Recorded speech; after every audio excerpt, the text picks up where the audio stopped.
Le cri d'un enfant peut briser du verre. Mais dans le restaurant le plus select de New York, il brisait la patience d'un parrain de la mafia.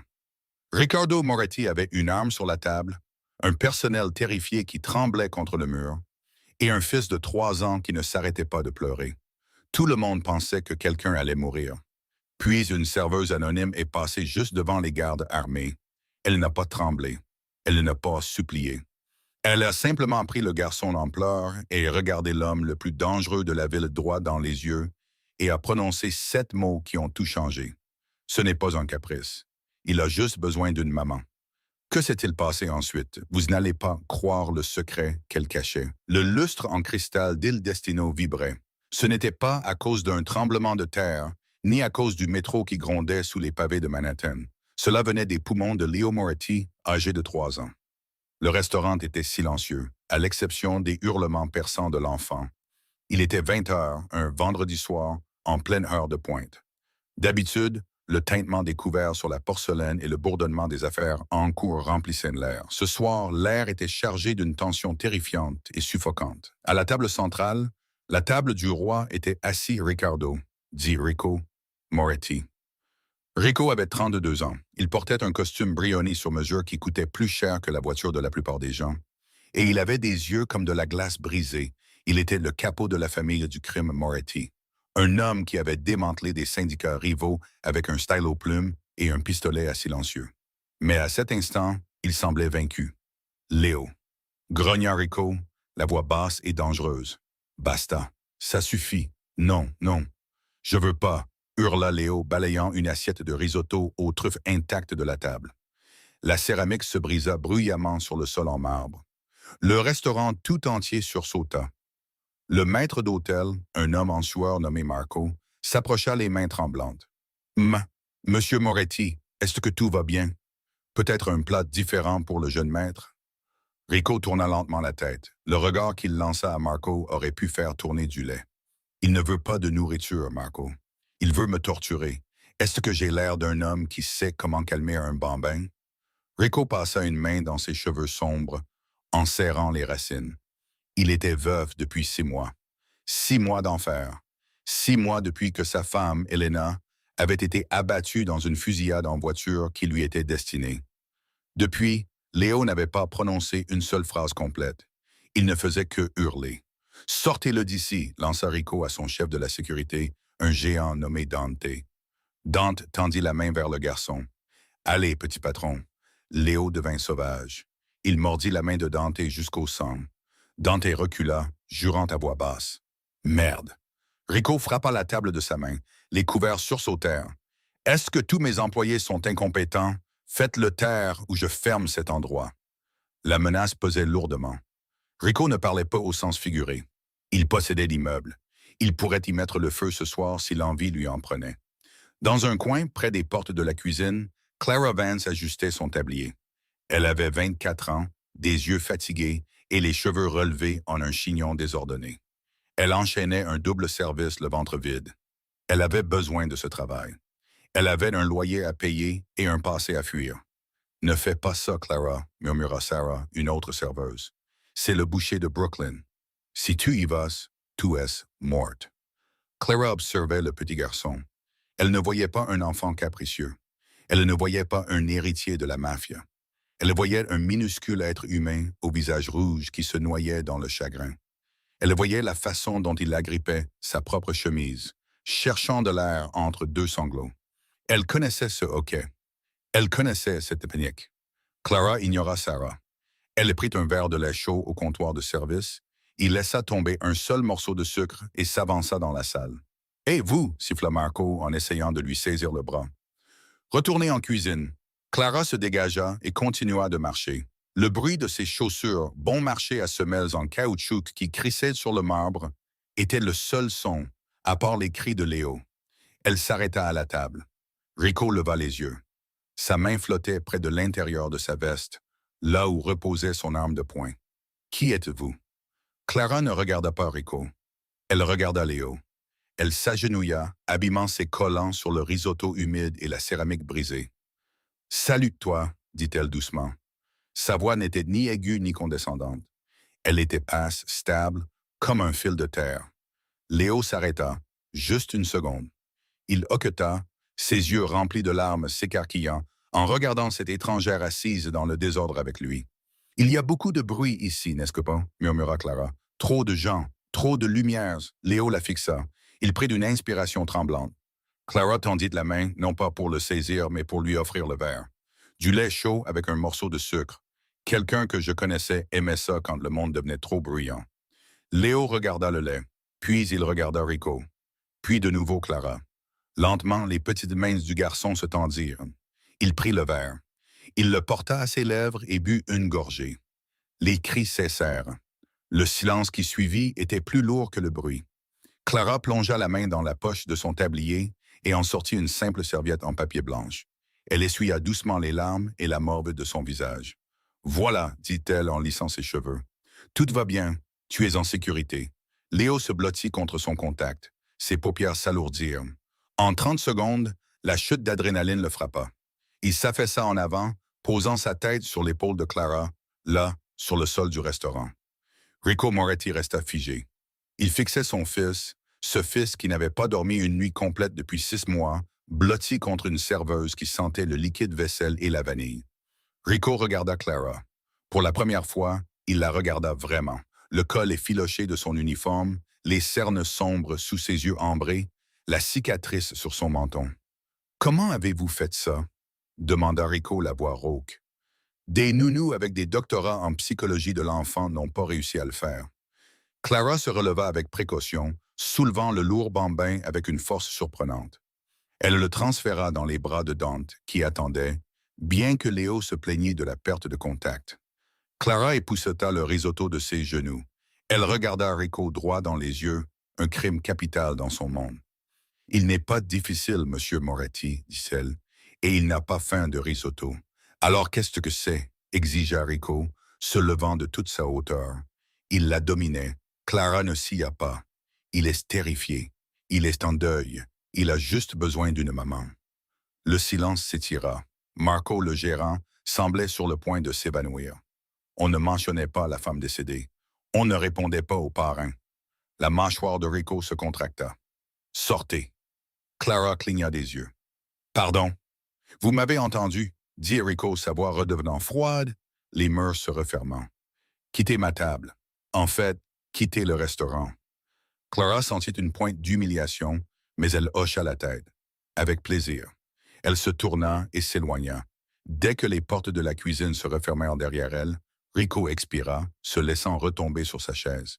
Il regarda Dante, qui tenait Léo maintenant endormi. « Dante, dit Rico doucement. Patron, découvrez qui elle est, découvrez tout. Où elle vit, à qui elle doit de l'argent, ce qu'elle mange au petit déjeuner. Vous voulez que je m'occupe d'elle? Demanda Dante, sous-entendant la violence. Rico regarda son fils endormi. Non, je veux l'embaucher. Clara fut renvoyée avant même d'avoir terminé son service. Marco se fichait qu'elle ait calmé le fils du client important. Il lui reprochait d'avoir humilié l'établissement en s'asseyant par terre et en parlant sans y être autorisé au propriétaire de la ville.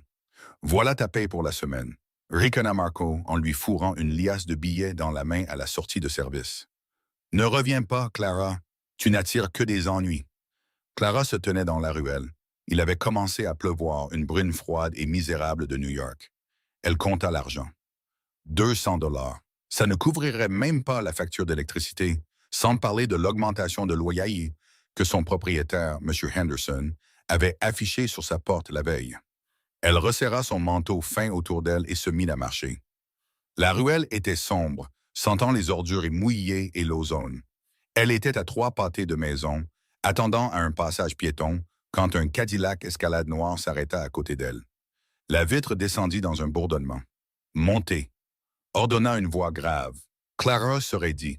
Elle connaissait cette voix. Elle se tourna pour voir Rico Moretti assis sur la banquette arrière, l'intérieur illuminé par la douce lueur d'un écran d'ordinateur portable. « Je ne suis pas une prostituée, Monsieur Moretti, » dit Clara en regardant droit devant elle. « Et je ne monte pas en voiture avec des inconnus. Je ne suis pas un inconnu. Je suis l'homme qui possède le restaurant d'où vous venez de vous faire virer, » dit Rico. « Et il pleut. Montez, ou je demanderai à Dante de vous prendre, et de vous mettre dedans. Clara regarda le chauffeur baraqué sur le siège avant. Elle pesa ses options. Monter était dangereux.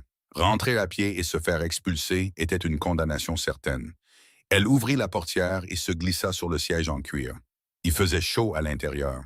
Ça sentait le parfum cher et le cuir. « Ceinture de sécurité », dit Rico. « Où m'emmenez-vous? Pour discuter de votre nouvel emploi. » Clara rit, d'un rire sec et sans joie. « Je suis une serveuse, Monsieur Moretti. À moins que vous n'ayez besoin de quelqu'un pour servir du risotto à vos ennemis, je ne vois pas de quelle utilité je peux être pour la mafia. » Rico se tourna vers elle. Sous les lampadaires qui défilaient, son visage était acéré, anguleux et incroyablement fatigué. « Je n'ai pas besoin d'une serveuse, » dit-il. « J'ai besoin d'une femme. » Clara s'étouffa. « Pardon? » Rico tapota un dossier sur le siège entre eux. Clara Vance, 24 ans, née à Chicago. Pas de famille vivante. A abandonné ses études d'infirmière il y a 3 ans. A déménagé à New York pour tout recommencer. Actuellement en retard de 2 mois de loyer pour un studio dans le Queens. Clara sentit un frisson qui n'avait rien à voir avec la pluie. « Vous m'avez espionné. J'ai vérifié vos antécédents. Il y a une différence. » Rico ouvrit le dossier. « Mon fils, Léo, il ne s'est attaché à personne depuis la mort d'Elena. Ce soir, c'était la première fois qu'il arrêtait de pleurer sans sédatif ou sans que l'épuisement ne prenne le dessus. « Donc, vous voulez une nounou? » dit Clara. « Non. J'ai des ennemis, Clara. La famille Salvi tourne autour comme des vautours. Ils pensent que je suis faible parce que je suis un veuf en deuil avec un enfant incontrôlable. Ils pensent que ma maison est en plein chaos. » Rico ferma le dossier. « Je dois leur montrer de la stabilité. Je dois leur montrer que j'ai tourné la page. J'ai besoin d'une fiancée pour le prochain sommet de la paix dans 2 semaines. Et Léo a besoin. Il a besoin de ce que vous avez fait ce soir. C'est de la folie, » murmura Clara. « Je ne peux pas prétendre être la femme d'un mafieux. Le salaire est de 10 000 $ par semaine, » déclara Rico d'un ton neutre. « Plus une prime à la signature de 50 000. Vos dettes sont effacées. Monsieur Henderson et ses avis d'expulsion disparaissent. » Clara eut la bouche sèche. 50 000 $. C'était de la liberté. C'était une nouvelle vie. Et si je refuse?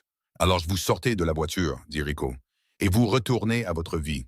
Je ne vous ferai pas de mal. Je ne suis pas un monstre malgré ce que disent les journaux. Mais Léo? Rico regarda par la fenêtre. Léo se réveillera en hurlant cette nuit encore. Clara regarda l'homme puissant qui semblait soudain très petit. Elle pensa au petit garçon aux yeux terrifiés. Elle pensa au berceau vide qu'elle avait laissé derrière elle à Chicago. Le secret qu'elle gardait enfermé au plus profond de son cœur. La raison pour laquelle elle savait comment calmer un enfant qui pleure. « Quelles sont les règles? » demanda doucement Clara. Rico la regarda, ses yeux sombres. « Vous vivez dans ma maison. Vous vous occupez de Léo. Vous portez la bague. Vous souriez aux caméras. Mais vous ne posez pas de questions sur mes affaires. Vous n'allez pas au sous-sol et vous ne tombez jamais, au grand jamais, amoureuse de moi. » Clara croisa son regard. « Ça ne sera pas un problème, Monsieur Moretti. Je ne crois plus en l'amour. » Rico tendit la main. « Alors, nous avons un accord. » Clara la serra. Sa peau était rugueuse, sa poigne ferme. « Conduis, Dante, » dit Rico. La voiture accéléra, se dirigeant vers les ponts, vers les vastes domaines de Long Island. Clara regarda les lumières de la ville s'estomper. Elle venait de vendre son âme au diable pour sauver un enfant. Elle n'avait aucune idée que le diable était le seul à pouvoir la sauver de ce qui l'attendait. Le domaine Moretti était moins une maison qu'une forteresse. De hauts murs de pierre surmontés de barbelés, des caméras pivotant à chaque coin et des hommes avec des protubérances sous leurs vestes patrouillant le domaine. Quand l'escalade s'arrêta, les portes d'entrée s'ouvrirent pour révéler un grand hall d'entrée, froid et immaculé. On se serait cru dans un musée, pas dans un endroit où vivait un enfant. « Votre chambre est dans l'aile est, » dit Rico en sortant de la voiture. « La chambre de Léo est attenante. Ma chambre est au bout du couloir. Ne mettez pas les pieds dans l'aile ouest. C'est mon bureau et... » Il fit une pause. « N'y allez pas, c'est tout. » Clara fut conduite à sa chambre par une gouvernante nommée Maria, qui la regarda avec un mélange de pitié et de suspicion.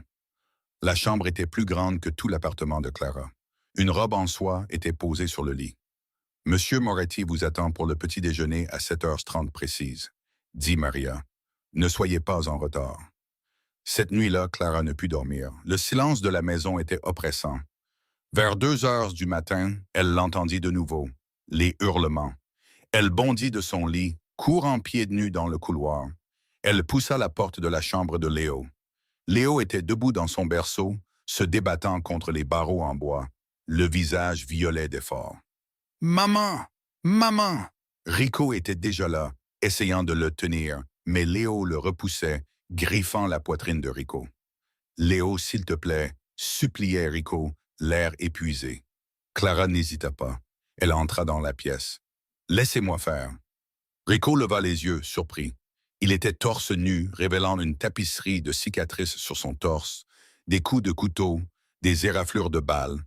Clara se força à regarder son visage, pas son corps. « Il ne veut pas de moi ici, » dit amèrement Rico en reculant. Clara s'approcha du berceau. Elle ne prit pas Léo tout de suite. Elle se mit à fredonner un air bas et mélancolique. Lavande bleue, dilly dilly, lavande verte. Léo se figea. Sa tête se tourna brusquement vers elle. « Salut, Léo, » murmura Clara. De mauvais rêves? Elle abaissa la barrière du berceau et le souleva. Il était chaud, en sueur. Elle le porta jusqu'au rocking chair près de la fenêtre. Elle s'assit, se balançant d'avant en arrière, continuant de fredonner. Rico se tenait dans l'embrasure de la porte, observant. Il s'appuya contre le cadre, croisant les bras. Le clair de lune les baignait. Un instant, le dangereux parrain ressemblait juste à un homme regardant sa famille.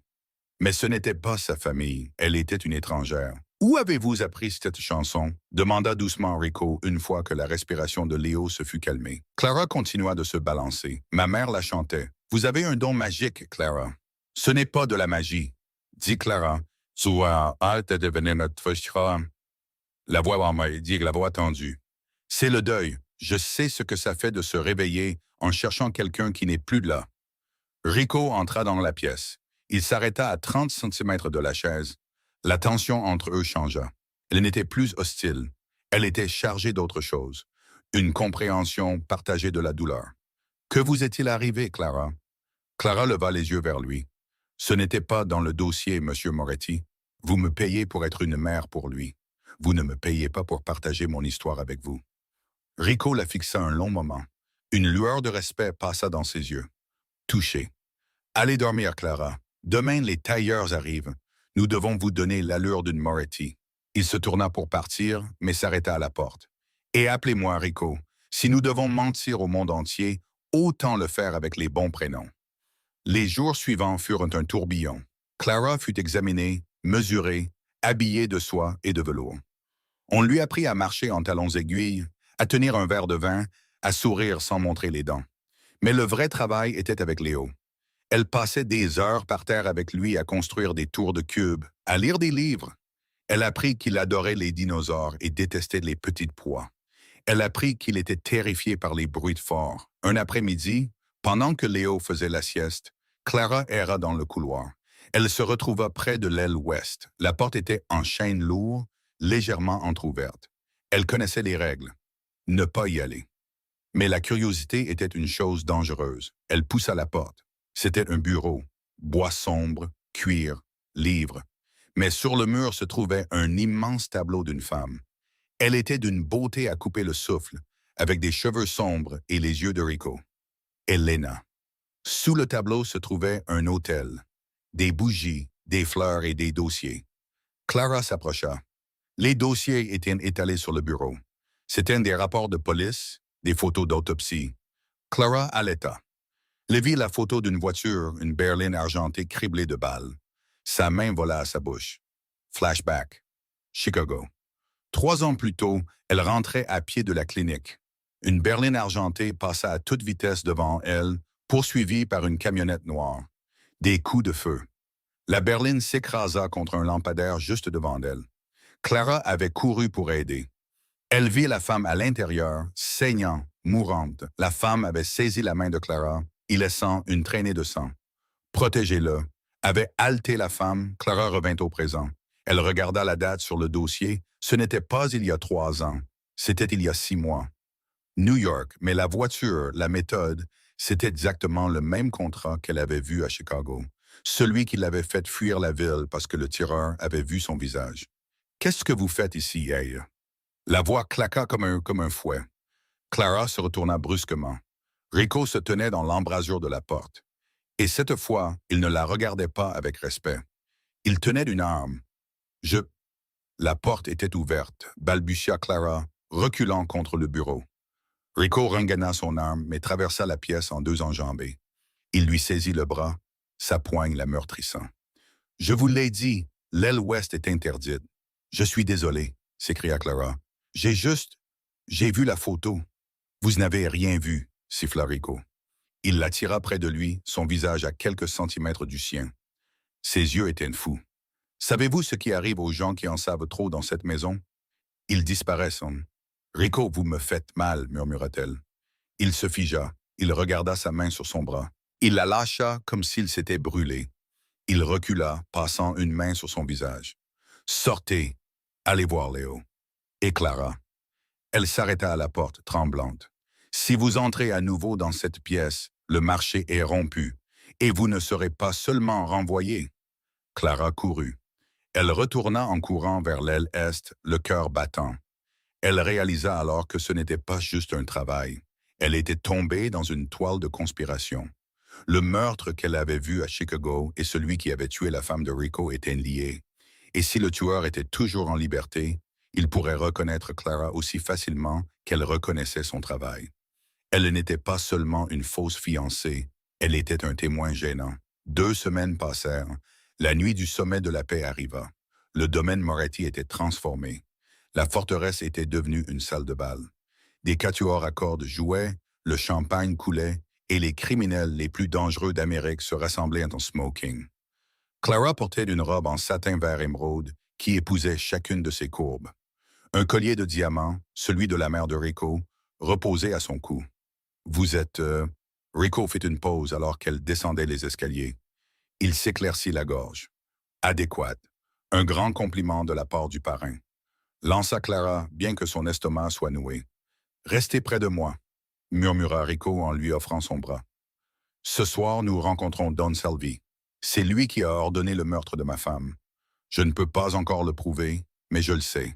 S'il l'a tué, pourquoi dînons-nous avec lui? Parce que dans ce monde, on garde ses amis proches et ses ennemis à portée de couteau. » Ils entrèrent dans la salle de bal. Tous les yeux se tournèrent vers eux. Le boucher de Brooklyn et sa mystérieuse femme. « Souriez, » murmura Rico. Il posa une main possessive sur le bas de son dos. Son contact était chaud à travers la soie. Un homme s'approcha d'eux. Il était plus âgé, avec des cheveux argentés et un sourire qui n'atteignait pas ses yeux. « Don Salvi. »« Ricardo, » gronda Salvi. « Et voici sans doute la dame qui a dompté la bête. »« Clara, » dit Rico. « Voici Don Salvi. » Clara tendit la main. Un plaisir. Salvi lui baisa la main. Ses lèvres étaient froides. Charmée. « Vous savez, vous me semblez familière, ma chère. Nous sommes-nous déjà rencontrés? » Le cœur de Clara s'arrêta. « Je ne pense pas. Je viens du Midwest. »« Ah! » Une fille de la campagne. Salvi gloussa. Il se tourna vers l'homme qui se tenait derrière lui. « Voici mon nouveau sous-chef, Luca. » Clara regarda Luca. C'était un homme d'une trentaine d'années, beau d'une manière cruelle. Il tendit la main pour la serrer. Alors que sa manche remontait, Clara le vit. Un tatouage sur son poignet. Un serpent qui se mord la queue. L'Ouroboros. La vision de Clara se brouilla. Le bruit de la fête s'estompa. Flashback. Chicago. Le tireur sortant de la camionnette noire. Il leva le pistolet. Le lampadaire éclaira son poignet. Le tatouage du serpent. C'était lui. Luca était l'homme qui avait tué la femme à Chicago. Et si Rico soupçonnait les hommes de Selby d'avoir tué sa femme en utilisant la même méthode, Luca était un tueur à gages professionnel, un nettoyeur. Clara retira sa main trop vite, enchantée. Luca plissa les yeux. Il pencha la tête, étudiant son visage. « Vous semblez nerveuse, signora. »« Juste impressionné, » réussit à dire Clara. « Rico, pourrais-je prendre l'air? » Rico sentit sa panique. Il resserra sa prise sur sa taille. « Bien sûr, ma chérie. » Il la conduisit sur le balcon. Dès que les portes vitrées se fermèrent, il la fit pivoter. « Qu'est-ce qu'il y a, vous tremblez? » Rico. Allaita Clara, s'agrippant à ses revers. « Cet homme, Luca, quoi lui? C'est lui, celui que j'ai vu à Chicago il y a 3 ans. J'ai été témoin d'un meurtre, Rico. Une femme a été abattue dans sa voiture. J'ai vu le tireur. J'ai vu son tatouage. Un serpent qui se mord la queue. Rico se raidit. Luca a ce tatouage. Oui, c'est le tueur. Et s'il est ici, Rico, il travaille pour Salvi. Les yeux de Rico devinrent meurtriers. Salvi n'a pas seulement tué Elena. Il dirige une équipe de tueurs à travers le pays. Il m'a reconnu, murmura Clara. Je l'ai vu dans ses yeux. Il sait que je suis le témoin qui s'est échappé. Soudain, la porte du balcon s'ouvrit. Ricardo appela une voix. C'était Marco, le gérant du restaurant qui aidait à l'organisation de l'événement. Mais Marco était pâle. Il avait une arme pressée dans son dos. Derrière lui se tenait Luca, et il tenait un pistolet à silencieux. « Je pensais bien vous connaître », dit Luca en entrant sur le balcon et en fermant la porte à clé. La petite infirmière de Chicago. « Vous avez 9 vies, ma belle. » Rico se plaça devant Clara. « Luca, tu fais une erreur. L'erreur a été de la rater il y a 3 ans. » Grinça Luca. « Don Savi vous envoie ses salutations, Rico. Il pense que s'il tue votre nouvelle fiancée, de la même manière qu'il a tué la première, vous finirez par craquer. » Rico ne bougea pas. « Tu penses que tu peux nous tuer tous les deux et sortir d'ici? Qui va m'arrêter? Tes hommes boivent mon vin et Dante fait actuellement une sieste dans le garde-manger avec un couteau dans la gorge. » Le visage de Rico se décomposa. Dante était mort. « Clara, dit Rico, sa voix d'un calme terrifiant. Quand je bouge, tu cours. Saute du balcon. Quoi? C'est à 6 mètres de haut. Mieux vaut une jambe cassée qu'une balle dans la tête. Tellement romantique, riconna Luca. Il leva son arme. Rico explosa en mouvement. Il ne chercha pas sa propre arme. Il se jeta sur Marco, poussant le gérant sur Luca. Bruit sec. Un tir silencieux partit dans le vide, brisant la porte vitrée. « Cours !» rugit Rico en taclant Luca. Clara escalada la balustrade en pierre. Elle regarda en bas. Des buissons sombres. Elle ne réfléchit pas. Elle sauta. Elle s'écrasa dans la haie, s'égratignant le visage, se tordant la cheville. La douleur traversa sa jambe, mais elle se releva en grimpant. Des coups de feu retentirent du balcon au-dessus. Des tirs bruyants maintenant. Rico se défendait. Clara boita vers la maison principale, criant à l'aide. Mais ensuite, elle s'arrêta. Léo. Si Luca était là, si Salvi passait à l'action, il ne ciblerait pas seulement Rico. Il ciblerait l'héritier. Clara oublia sa cheville. Elle oublia la douleur. Elle se retourna et courut vers l'arrière de la maison, vers le treillis qui menait à la fenêtre de la nurserie. Elle devait atteindre le garçon. Parce qu'elle n'était plus seulement sa nounou. Elle était la seule maman qui lui restait. La douleur dans la cheville de Clara était une chose vivante. C'était une pointe brûlante et dentelée qui remontait dans sa jambe à chaque pas boiteux qu'elle faisait sur la pelouse humide. La pluie s'était transformée en un déluge torrentiel, masquant les bruits de la fusillade chaotique qui éclatait à l'intérieur du manoir. Clara ne regarda pas en arrière vers le balcon où elle avait laissé Rico. Elle ne pouvait pas. S'il était mort, elle le pleurerait plus tard. S'il était vivant, il menait une guerre. Sa guerre à elle était à l'étage, dans la nurserie. Elle atteignit la base de l'aile est. Le treillis, couvert de lierre épais et épineux, s'étendait jusqu'à la fenêtre du 2e étage, la chambre de Léo. « Allez », murmura-t-elle pour elle-même, les dents claquant de froid et de choc. « Allez, Clara. » Elle enleva son dernier talon aiguille. Pieds nus, elle posa le pied sur le treillis en bois. Le premier pas la fit crier, se mordant silencieusement la lèvre jusqu'à sentir le goût du fer. Sa cheville tordue la lança violemment, menaçant de céder. Elle se hissa avec ses bras, ses doigts s'enfonçant dans le bois humide et les épines. La soie de sa robe émeraude se déchira, s'accrochant aux vignes rugueuses. Elle s'en fichait. Un barreau, 2 barreaux, ne pas regarder en bas. Au-dessus d'elle, la fenêtre de la nurserie était sombre. Un éclair illumina la vitre. À l'intérieur de la maison, le bruit sourd des tirs silencieux résonnait. Il se rapprochait de l'aile est. Clara atteignit le rebord de la fenêtre. Ses bras tremblaient, ses muscles brûlaient d'épuisement. Elle essaya la fenêtre, verrouillée, la panique la saisit. Elle pressa son visage contre la vitre froide. À l'intérieur, elle pouvait voir la silhouette du berceau. « Léo !» articula-t-elle. Elle serra le poing, l'enveloppant dans l'ourlette de sa robe en ruine. Elle regarda autour d'elle. Pas de pierre. Rien. Elle devait utiliser son coude. Elle prit son élan et frappa la vitre près du loquet. Elle ne se brisa pas. Elle frappa de nouveau plus fort, y mettant tout le poids de son corps. Crac! Une fracture en toile d'araignée apparut. Encore une fois, elle projeta son coude dans la vitre, criant à travers ses dents serrées. La douleur explosa vers l'intérieur. Des éclats de verre tombèrent sur le tapis. Clara passa la main, défit le loquet et poussa la fenêtre vers le haut. Elle bascula dans la pièce, atterrissant lourdement sur son épaule, roulant sur le verre brisé. La pièce était silencieuse. Trop silencieuse. « Léo ?» murmura-t-elle en se relevant péniblement. Elle boita jusqu'au berceau. Il était vide. Le sang quitta son visage. Son cœur martelait ses côtes comme un oiseau piégé. « Léo ?» Un petit gémissement vint de sous le rocking chair dans le coin. La même chaise où elle lui avait chanté une chanson sa première nuit. Clara se traîna sur le sol. Léo était recroquevillé en boule, serrant son dinosaure en peluche, les yeux grands ouverts et terrifiés dans l'ombre.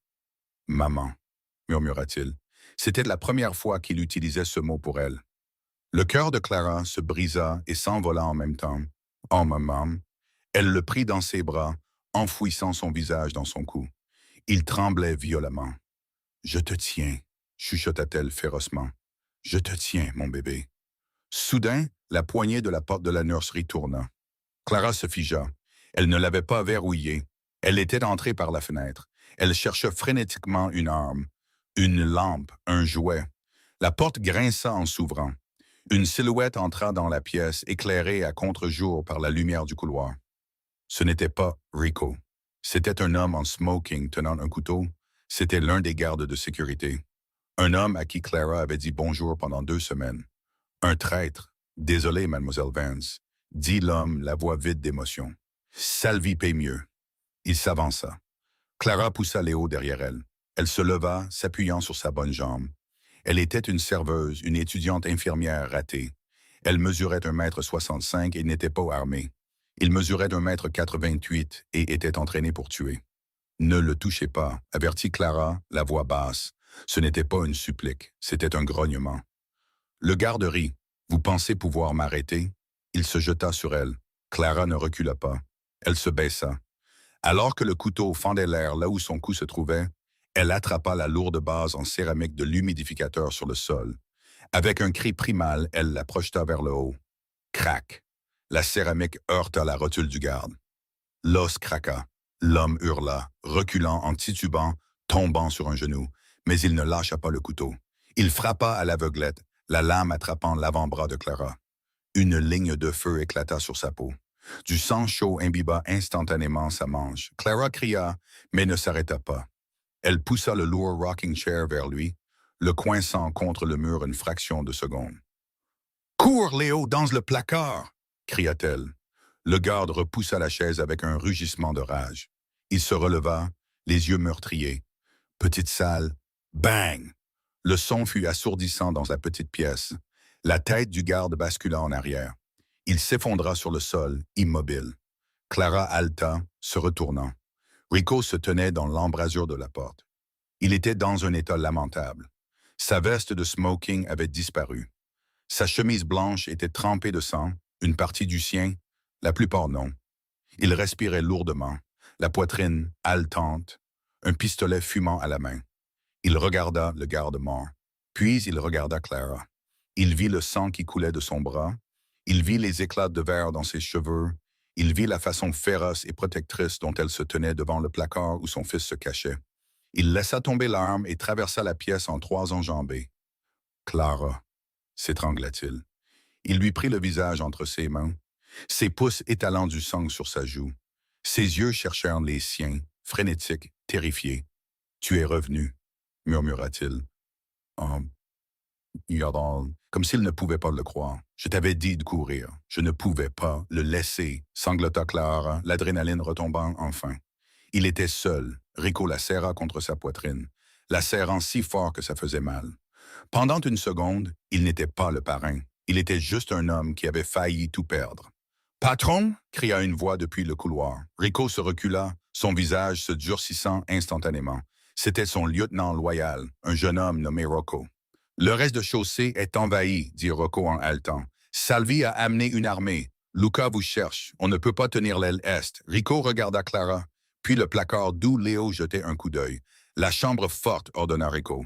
Rico, tu saignes, dit Clara, remarquant une tache sombre qui s'étendait sur son flanc. Bouge, ordonna Rico, ignorant sa propre douleur. Il prit Léo dans un bras et attrapa la main non blessée de Clara avec l'autre. Nous devons disparaître. La chambre forte n'était pas seulement une pièce de panique. C'était un bunker souterrain construit sous la cave à vin, enfermé dans 60 centimètres de béton armé et d'acier. La lourde porte d'acier se referma dans un sifflement, se scellant avec un bruit mécanique qui coupa le monde. Les bruits de coupes de feu, de pluie et de cris disparurent instantanément. Le silence fut soudain et lourd. La pièce était austère, des lits de camp, des fournitures médicales, des moniteurs montrant les flux des caméras de la maison au-dessus, et un système de ventilation qui bourdonnait doucement. Rico posa Léo sur l'un des lits de camp. Le garçon était étrangement silencieux, les yeux grands ouverts et vides. Le traumatisme s'installait. Rico se détourna, s'appuyant lourdement contre le mur d'acier. Il glissa jusqu'à s'asseoir sur le sol, se tenant le flanc. Son visage était gris. Rico. Clara oublia sa propre cheville lancinante. Elle boita jusqu'à l'armoire médicale, l'ouvrant brusquement. Sa formation d'infirmière prit le dessus, dominant sa peur. Elle attrapa de la glissière, de l'antiseptique et un kit de suture. Elle s'agenouilla à côté de lui. « Laissez-moi voir », ordonna-t-elle. Rico essaya de la repousser. « Occupez-vous de Léo d'abord. Léo est en état de choc, mais il va bien physiquement. Vous vous videz de votre sang sur le sol. Enlevez votre chemise. Maintenant. » Rico la regarda. La serveuse soumise avait disparu. La jeune fille terrifiée avait disparu. C'était une femme dans son élément. Il obéit, déboutonnant sa chemise en ruine avec des mains tremblantes. La blessure était une éraflure profonde le long de ses côtes. Une balle avait traversé la chair, mais avait manqué les organes vitaux. C'était laid, mais pas mortel si on l'arrêtait. « Il faut des pointes de suture », dit Clara, sa voix clinique et stable. « Ça va faire mal. Je n'ai pas d'anesthésie. »« Faites-le », serra les dents Rico. Clara travailla. Ses mains, qui avaient tremblé en tenant un verre de vin quelques heures plus tôt, étaient maintenant d'une stabilité à toute épreuve. Elle nettoya la plaie, ignorant la vive inspiration de Rico. Elle enfila l'aiguille. Alors qu'elle suturait sa peau, l'intimité du moment s'installa entre eux. Ils étaient à quelques centimètres l'un de l'autre. Elle pouvait sentir la poudre et la pluie sur lui. Il pouvait sentir la sueur et la terreur sur elle. « Pourquoi ?» demanda Rico, la voix rauque. Il regardait son visage, étudiant la façon dont son front se plissait de concentration.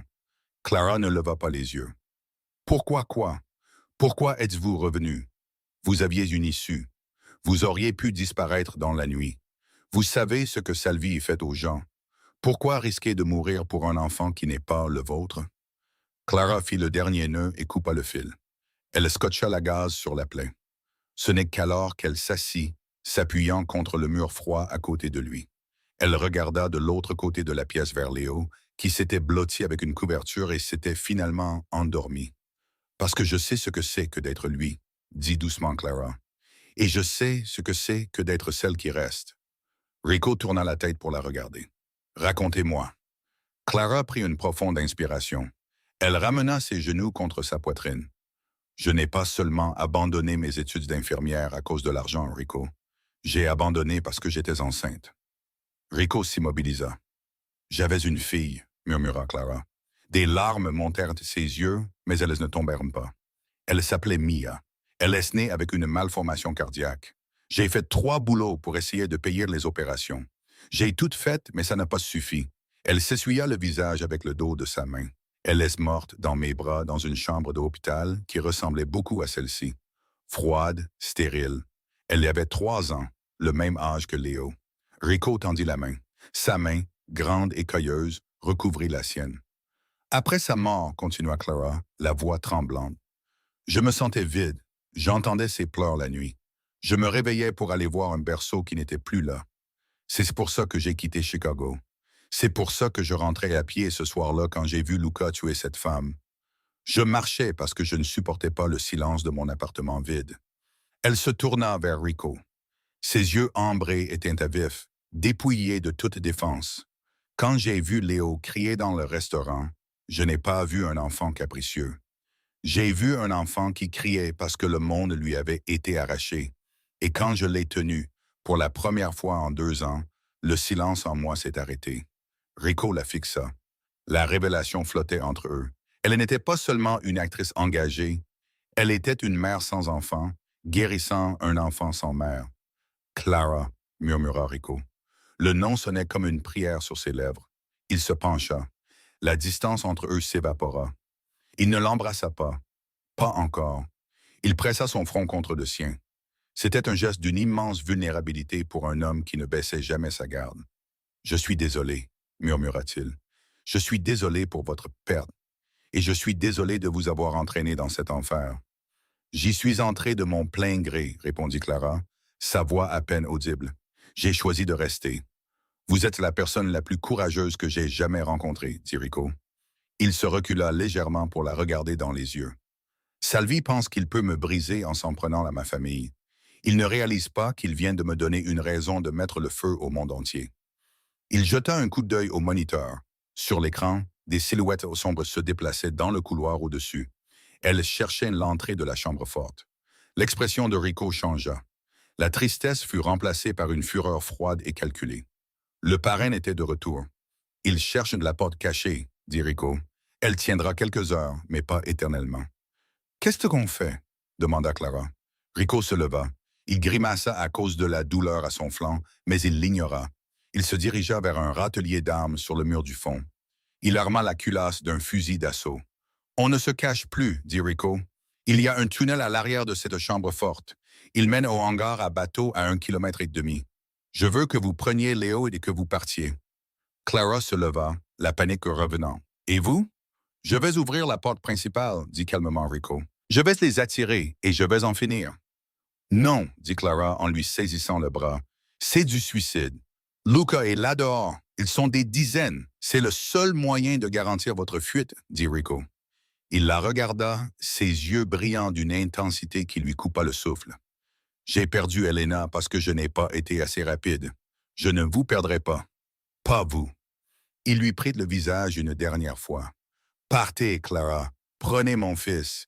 Apprenez-lui à être meilleur que moi. » Il se pencha et l'embrassa. C'était désespéré, un goût de sang, de sel et d'adieu. Cela ne dura qu'une seconde, mais cela brûla l'âme de Clara. Rico se recula, déverrouilla la porte du tunnel arrière et lui fourra un jeu de clés dans la main. Le bateau a le plein. Allez aux coordonnées sur le GPS. Ne regardez pas en arrière. Il se tourna vers la lourde porte d'acier de la chambre forte, son doigt planant au-dessus du bouton de déverrouillage. Clara regarda le tunnel sombre. Puis elle regarda le dos de Rico.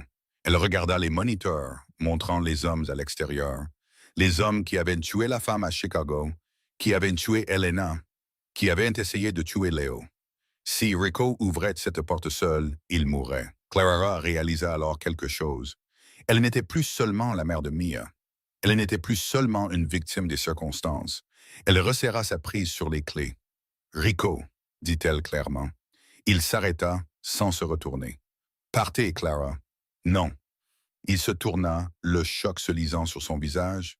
Clara se dirigea vers le râtelier d'armes. Elle ne prit pas de pistolet, elle ne savait pas s'en servir.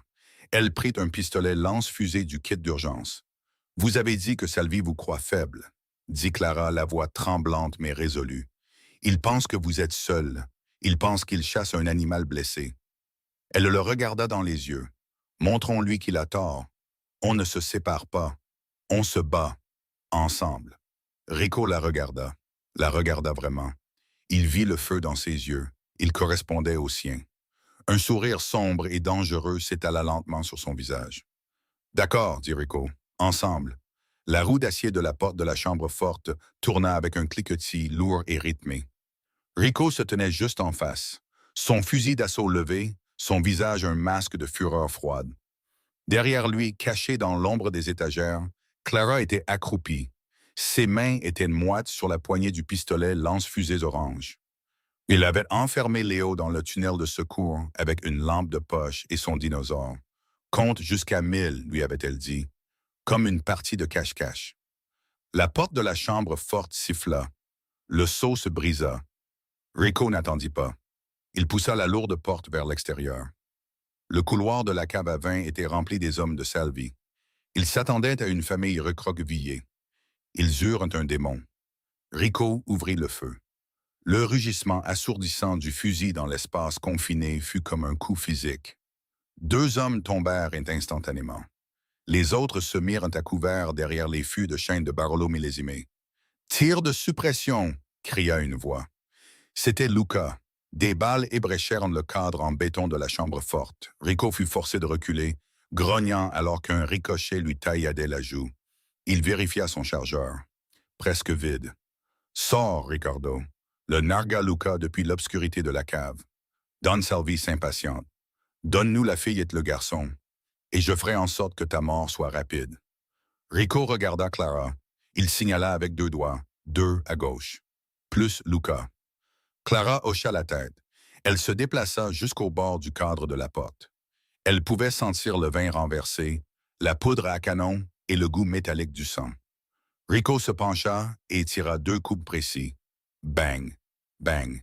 2 bruits sourds suivirent. « Juste toi et moi, Luca. » Rugit Rico en laissant tomber le fusil vide et en dégainant son arme de poing. Et une jambe pleine de plomb. Luca rit. Il sortit de derrière une grande étagère. Son pistolet à silencieux levé. Il ne visa pas Rico. Il visa l'entrée de la chambre forte. « Sors, Clara, ou je lui mets une balle dans la rotule. » Rico se mit à découvert, protégeant la position de Clara. « Elle est partie, Luca. Dans le tunnel. Menteur. » ricana Luca. Il fit un pas de plus. Le tatouage de serpent sur son poignet semblait se tordre sous les faibles lumières de secours. Je sens son parfum bon marché. Le doigt de Luca se resserra sur la gâchette. Il avait l'avantage sur Rico. Rico était blessé, plus lent. C'était la fin. Mais Luca avait oublié une chose. Il n'était pas le seul chasseur dans la pièce. Ce n'est pas du parfum. Une voix retentit dans l'obscurité. C'est du soufre. Les yeux de Luca se tournèrent sur le côté. Clara sortit. Elle ne tremblait pas. Elle leva le pistolet lance-fusée. Elle ne visa pas Luca. Elle visa l'immense étagère du sol au plafond de brandy et de cognac et haute teneur en alcool juste derrière lui. « Brûle » murmura-t-elle. Elle appuya sur la gâchette. La fusée siffla dans l'air, une traînée de magnésium blanc aveuglant. Elle s'écrasa contre des bouteilles en verre. Kaboum! L'alcool s'enflamma instantanément. Un mur de flammes bleues et oranges éclata, explosant vers l'extérieur comme le souffle d'un dragon. La force de l'explosion projeta Luca en avant, lui roussissant les cheveux et les vêtements. Il cria, aveuglé par le flash et la chaleur intense soudaine. Il s'agita, tirant sauvagement avec son arme vers le plafond. Rico ne sia pas. Il marcha à travers la chaleur, les flammes dansant dans ses yeux sombres. Il ressemblait au diable reprenant son trône. Il repoussa l'arme de la main de Luca d'un coup de pied. Luca tomba en arrière, toussant, se tenant le bras brûlé, regardant Rico avec une terreur pure. « Tu as tué ma femme, » dit Rico. Sa voix était d'un calme terrifiant par-dessus le rugissement du feu. « C'était juste les affaires, » plaida Luca en reculant sur le sol humide. « Salvi m'a forcé. Et ça, » dit Rico en levant son arme, « c'est une affaire de famille. » Bang! L'écho dura plus longtemps que le tir. Luca s'immobilisa. Le feu se propageait rapidement. La chaleur devenait insupportable. Les extincteurs automatiques se déclenchèrent enfin, inondant la cave d'un sifflement d'eau et de vapeur. Rico resta au-dessus du corps une seconde, puis se tourna. Il rengaina son arme et regarda Clara. Elle se tenait au milieu du verre brisé et de la fumée, le pistolet lance-fusée vide pendant à son côté. Sa robe émeraude était en ruine, son visage maculé de suie, ses cheveux en désordre. Pour Rico, elle était la plus belle chose qu'il ait jamais vue. Il s'approcha d'elle, ignorant la douleur à son flanc. Il ne dit pas un mot. Il l'enveloppa simplement de ses bras et la souleva du sol, enfouissant son visage dans son cou. « On l'a fait », sanglota-t-elle sur son épaule, l'adrénaline se brisant enfin. « On l'a fait », murmura-t-il. « Maintenant, allons chercher notre fils, 6 mois plus tard. » Le jardin du domaine Moretti était en pleine floraison. Les hauts murs étaient toujours là, mais le fil de fer barbelé avait disparu, remplacé par des rosiers grimpants. La presse était rassemblée aux portes, les appareils photo crépitants. Les gros titres avaient dominé New York pendant des mois. Don Selvey arrêté. Une source anonyme révèle des preuves de meurtre sous contrat. Les preuves, bien sûr, avaient été fournies par une certaine source anonyme qui savait exactement où Savant enterrait ses secrets. Mais à l'intérieur des murs, c'était calme. Clara était assise sur la terrasse, regardant Léo poursuivre un chiot Golden Retriever sur l'herbe. Il riait, un rire sonore et profond qui faisait encore bondir le cœur de Clara chaque fois qu'elle l'entendait. « Il a l'air heureux », dit une voix. Clara leva les yeux. Rico se tenait là. Il ne portait pas de costume. Il portait un jean et un T-shirt blanc, l'air plus jeune, plus léger. L'obscurité qui l'avait enveloppé si longtemps avait disparu. Clara sourit. Il a dormi toute la nuit, toute la semaine. « Et vous ?» demanda Rico en s'asseyant à côté d'elle. Il lui prit la main. Son pouce traça la bague en diamant à son doigt. La fausse bague. « J'attends, » dit Clara. « Vous attendez quoi? »« Que mon contrat expire, » taquina-t-elle gentiment. « 6 mois. C'était de l'accord. Le sommet de la paix est terminé. Salvi est parti. Vous n'avez plus besoin d'une fausse fiancée. » Rico se tut. Il regarda Léo, puis de nouveau Clara. Il fouilla dans sa poche et en sortit une petite boîte en velours. « Vous avez raison, » dit Rico. « Je n'ai pas besoin d'une fausse fiancée. » Il ouvrit la boîte. À l'intérieur, il n'y avait pas un diamant de la taille d'une patinoire. C'était une simple et élégante alliance avec un saphir de la couleur de la robe qu'elle portait la nuit où elle lui avait sauvé la vie. « J'en ai besoin d'une vraie, » dit Rico, la voix chargée d'émotion. « Je ne veux pas que vous restiez à cause d'un contrat, Clara. Je veux que vous restiez parce que je n'entends plus la musique sans vous. Vous avez ramené la mélodie dans cette maison. » Clara regarda la bague, puis l'homme qui avait traversé le feu pour elle. « Je ne suis pas facile, Rico, » avertit-elle, les larmes lui piquant les yeux. « J'ai un passé, j'ai des cicatrices. Tant mieux. » Rico sourit en se penchant. « Moi aussi, on est assortis. » Il glissa la bague à son doigt. Elle lui allait parfaitement. « Maman, papa, regardez !» cria Léo depuis la pelouse, brandissant un bâton qu'il avait trouvé. Clara se figea. C'était la première fois que Léo appelait Rico papa depuis 1 an, et la première fois qu'il l'appelait maman en plein jour. Les yeux de Rico brillèrent. Il embrassa Clara profondément et lentement, scellant une promesse plus forte que n'importe quel serment de la mafia. « On arrive, Léo !» cria Clara, riant à travers ses larmes. Mais elle se leva, main dans la main avec l'homme le plus dangereux de New York, et courut vers le petit garçon qui les avait réunis. Le cri au restaurant avait tout déclenché, mais le rire dans le jardin était de la façon dont tout s'est terminé. Et c'est la fin de la berceuse du parrain. D'un bambin en pleurs, dans un restaurant, à une confrontation enflammée dans une cave à vin, le parcours de Clara et Rico prouve que parfois, les personnes les plus difficiles à aimer sont celles qui en ont le plus besoin. Je veux savoir ce que vous en pensez. Rico méritait-il une seconde chance? Et Clara a-t-elle eu raison d'utiliser ce pistolet lance-fusée? Dites-le-moi dans les commentaires. Si cette histoire a touché votre corde sensible ou vous a tenu en haleine, s'il vous plaît, donnez un énorme pouce bleu à cette vidéo. Ça aide tellement la chaîne. Et si ce n'est pas déjà fait, cliquez sur le bouton d'abonnement et activez la cloche pour ne jamais manquer une nouvelle histoire.